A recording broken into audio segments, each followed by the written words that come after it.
একজন আজকে আমাদেরকে সবক দিল যে এই পার্লামেন্ট নাকি সুপারিন না। আমি মাননীয় স্পিকার কি করবো বুঝতে পারছিলাম না।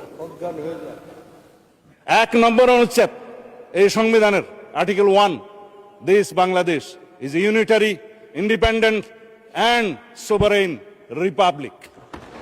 এবং এই সোভারেইন রিপাবলিকের সোভারেইন ক্ষমতার মালিক হচ্ছে আর্টিকেল 7 অনুসারে জনগণ।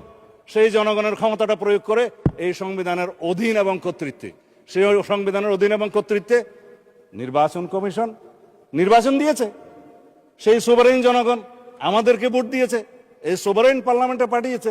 যার কারণে আমরা আজকে এখানে যা কিছুই আলাপ করব সেটা জুডিশিয়ারির বিরুদ্ধে সারাদিন যদি আমরা বলি, জুডিশিয়ারির কাছে কেউ এটা মামলা করার ক্ষমতা নাই, তাকেই বলা হয় সোভারেইন এখতিয়ার।